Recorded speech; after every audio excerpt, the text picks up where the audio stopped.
Praise the Lord. പുറപ്പാട് പുസ്തകം 32-ാം അധ്യായം 1 മുതൽ 35 വരെയുള്ള തിരുവചന വേദഭാഗങ്ങൾ.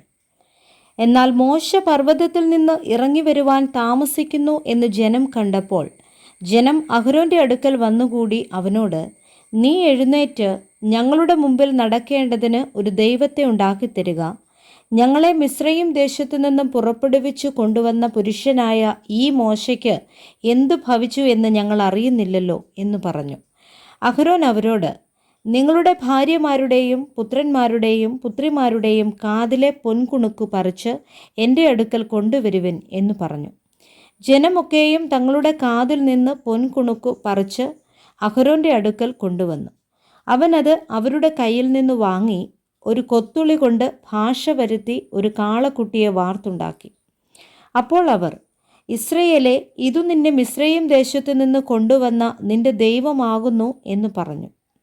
അഹരോൻ അത് കണ്ടാറെ അതിനു മുമ്പാകെ ഒരു യാഗപീഠം പണിതു. നാളെ യഹോവയ്ക്ക് ഒരു ഉത്സവം എന്ന് വിളിച്ചു പറഞ്ഞു. പിറ്റേന്നാൾ അവർ അതികാലത്ത് എഴുന്നേറ്റ് ഹോമയാഗങ്ങൾ കഴിച്ചു, സമാധാനയാഗങ്ങളും അർപ്പിച്ചു. ജനം ഭക്ഷിപ്പാനും കുടിപ്പാനും ഇരുന്നു കളിപ്പാനും എഴുന്നേറ്റു.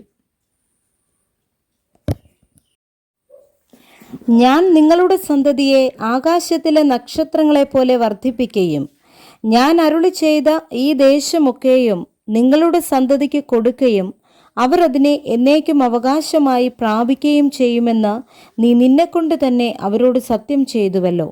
അപ്പോൾ യഹോവ തൻ്റെ ജനത്തിനു വരുത്തുമെന്ന് കൽപ്പിച്ച അനർത്ഥത്തെക്കുറിച്ച് അനുതപിച്ചു. മോശ തിരിഞ്ഞ് പർവ്വതത്തിൽ നിന്ന് ഇറങ്ങി. സാക്ഷ്യത്തിൻ്റെ പലക രണ്ടും അവൻ്റെ കയ്യിലുണ്ടായിരുന്നു. പലക ഇപ്പുറവും അപ്പുറവുമായി ഇരുവശത്തും എഴുതിയതായിരുന്നു. പലക ദൈവത്തിൻ്റെ പണിയും പലകയിൽ പതിഞ്ഞ എഴുത്ത് ദൈവത്തിൻ്റെ എഴുത്തുമായിരുന്നു. ജനം ആർത്തു വിളിക്കുന്ന ഘോഷം യോശുവ കേട്ടപ്പോൾ അവൻ മോശയോട്, പാളയത്തിൽ യുദ്ധഘോഷമുണ്ട് എന്ന് പറഞ്ഞു. അതിന് അവൻ, ജയിച്ച് ആർക്കുന്നവരുടെ ഘോഷമല്ല, തോറ്റു നിലവിളിക്കുന്നവരുടെ നിലവിളിയുമല്ല, പ്രതിഗാനം ചെയ്യുന്നവരുടെ ഘോഷമത്രേ ഞാൻ കേൾക്കുന്നത് എന്ന് പറഞ്ഞു. അവൻ പാളയത്തിന് സമീപിച്ചപ്പോൾ കാളക്കുട്ടിയെയും നൃത്തങ്ങളെയും കണ്ടു. അപ്പോൾ മോശയുടെ കോപം ജ്വലിച്ചു. അവൻ പലകകളെ കയ്യിൽ നിന്ന് എറിഞ്ഞു പർവ്വതത്തിൻ്റെ അടിവാരത്ത് വെച്ച് പൊട്ടിച്ചു കളഞ്ഞു. അവർ ഉണ്ടാക്കിയിരുന്ന കാളക്കുട്ടിയെ അവനെടുത്ത് തീയിലിട്ട് ചുട്ട് അരച്ചു പൊടിയാക്കി വെള്ളത്തിൽ വിതറി ഇസ്രയേൽ മക്കളെ കുടിപ്പിച്ചു. മോശ അഹരോനോട്, ഈ ജനത്തിന്മേൽ ഇത്ര വലിയ പാപം വരുത്തുവാൻ അവർ നിന്നോട് എന്ത് ചെയ്തു എന്ന് ചോദിച്ചു. അതിന് അഹരോൻ പറഞ്ഞത്, യജമാനൻ്റെ കോപം ജ്വലിക്കരുതേ. ഈ ജനം ദോഷത്തിലേക്ക് ചാഞ്ഞിരിക്കുന്നതെന്ന് നീ അറിയുന്നുവല്ലോ. ഞങ്ങൾക്ക് മുമ്പായി നടക്കേണ്ടതിന് ഒരു ദൈവത്തെ ഉണ്ടാക്കിത്തരണം. ഞങ്ങളെ മിസ്രയീം ദേശത്തു നിന്ന് കൊണ്ടുവന്ന പുരുഷനായ ഈ മോശയ്ക്ക് എന്ത് ഭവിച്ചു എന്ന് ഞങ്ങൾ അറിയുന്നില്ലല്ലോ എന്നവർ എന്നോട് പറഞ്ഞു. ഞാൻ അവരോട്, പൊന്നുള്ളവർ അത് പറിച്ചെടുക്കട്ടെ എന്ന് പറഞ്ഞു. അവർ അത് എൻ്റെ പക്കൽ തന്നു. ഞാൻ അത് തീയിലിട്ടു. ഈ കാളക്കുട്ടി പുറത്തു വന്നു. അവരുടെ വിരോധികൾക്ക് മുമ്പാകെ അവർ ഹാസ്യമാകത്തക്കവണ്ണം അഹരോൻ അവരെ അഴിച്ചുവിട്ടു കളകയാൽ ജനം കെട്ടഴിഞ്ഞവരായി എന്ന് കണ്ടിട്ട് മോശ പാളയത്തിൻ്റെ വാതിൽക്കൽ നിന്നുകൊണ്ട്, യഹോവയുടെ പക്ഷത്തിൽ ഉള്ളവൻ എൻ്റെ അടുക്കൽ വരട്ടെ എന്ന് പറഞ്ഞു. എന്നാറെ ലേവ്യർ എല്ലാവരും അവൻ്റെ അടുക്കൽ വന്നുകൂടി.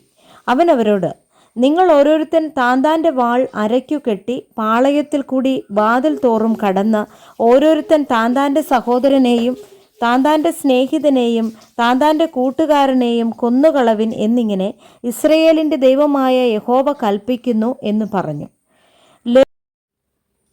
അപ്പോൾ യഹോവ മോശയോട്, നീ ഇറങ്ങിച്ചെല്ലുക.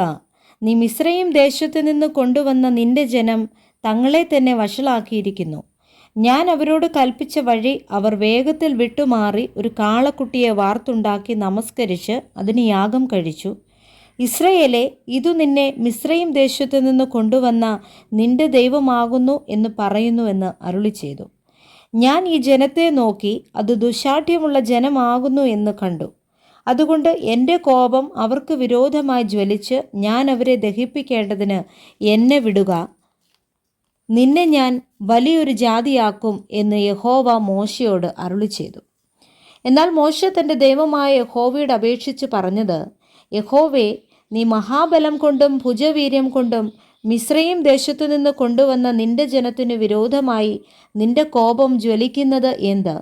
മലകളിൽ വെച്ച് കൊന്നുകളവാനും ഭൂതലത്തിൽ നിന്ന് നശിപ്പിപ്പാനും അവരെ ദോഷത്തിനായി അവൻ കൊണ്ടുപോയി എന്ന് മിസ്രയീമ്യരെ കൊണ്ട് പറയിപ്പിക്കുന്നത് എന്തിന്? നിന്റെ ഉഗ്രകോപം വിട്ടുതിരിഞ്ഞ് നിന്റെ ജനത്തിന് വരുവാനുള്ള ഈ അനർത്ഥത്തെക്കുറിച്ച് അനുതപിക്കണമേ. നിന്റെ ദാസന്മാരായ അബ്രഹാമിനെയും ഇസഹാക്കിനെയും ഇസ്രയേലിനെയും ഓർക്കണമേ. ലേവ്യർ മോശ പറഞ്ഞതുപോലെ ചെയ്തു.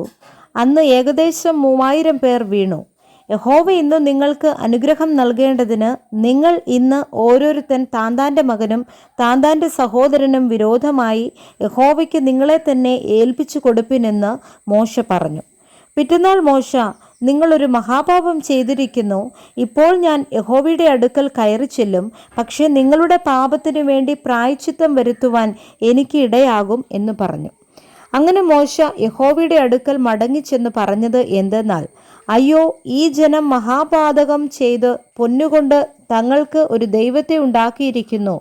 എങ്കിലും നീ അവരുടെ പാപം ക്ഷമിക്കണമേ, അല്ലെങ്കിൽ നീ എഴുതിയ നിന്റെ പുസ്തകത്തിൽ നിന്ന് എൻ്റെ പേർ മായ്ച്ചു കളയണമേ.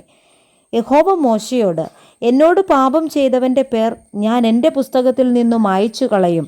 ആകയാൽ നീ പോയി ഞാൻ നിന്നോട് അരുളി ചെയ്ത ദേശത്തേക്ക് ജനത്തെ കൂട്ടിക്കൊണ്ടു പോക. എൻ്റെ ദൂതൻ നിന്റെ മുമ്പിൽ നടക്കും. എന്നാൽ എൻ്റെ സന്ദർശന ദിവസത്തിൽ ഞാൻ അവരുടെ പാപം അവരുടെ മേൽ സന്ദർശിക്കുമെന്ന് അരുളി ചെയ്തു. അഹരോൻ ഉണ്ടാക്കിയ കാളക്കുട്ടിയെ ജനമുണ്ടാക്കിച്ചതാകൊണ്ട് യഹോവ അവരെ ദണ്ഡിപ്പിച്ചു. Praise the Lord. വായിച്ച വേദഭാഗങ്ങളാൽ കർത്താവ് എല്ലാവരെയും സമൃദ്ധിയായി അനുഗ്രഹിക്കുമാറാകട്ടെ. ആമേൻ.